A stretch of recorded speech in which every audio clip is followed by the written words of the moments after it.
Na ako i-share sa inyo nga storya pero ako ra siyang basahon kay para inyong masabtan o mamahimo siyang hanay paminawon. Kadumdum ka atong mga panahon nga maglagot ta kay balik-balik ang storya o pangasaba sa tong mama. Siguro gitugutan gito nga atong masinati kay moabot gid ay ang panahon nga wala na tay madungog gikan sa ilaha. Dili tungod kay gikapoy na sila, kundi tungod kay makalimot na sila. Nga bisan ang atong kaugalingong pangalan nga sila'y naghatag og kanunay nga mutawag, dili na nila madumduman. Dili tungod kay wala na tanila giila o di gani wala na tanila higugmaa. Kundi tungod kay ang panahon naay kaugalingong paagi aron papaon sa una-una sa tao bisan ang pinakanindot nga kaagi.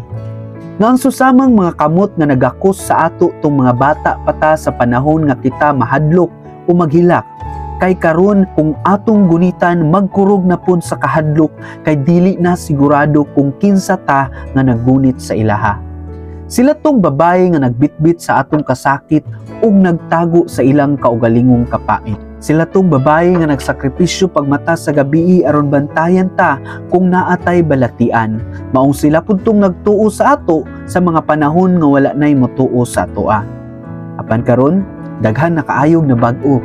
Daghan ng katuigan ang nanglabay diri sa kalibutan.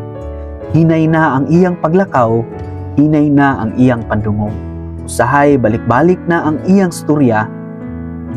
Bisan pa man ang iyang pagkaon kinahanglan na og tabang.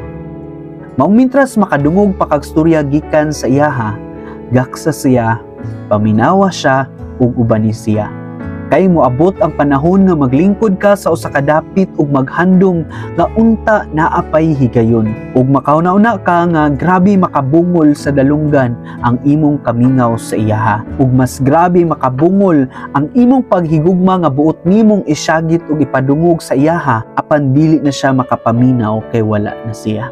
Maong mintras naa pa siya, paminawa ang iyang storya ug papaminawa siya sa imong gugma. Maayong adlaw. Save this one for a rainy day.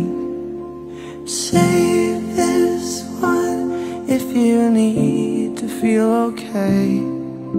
Save this one for when you want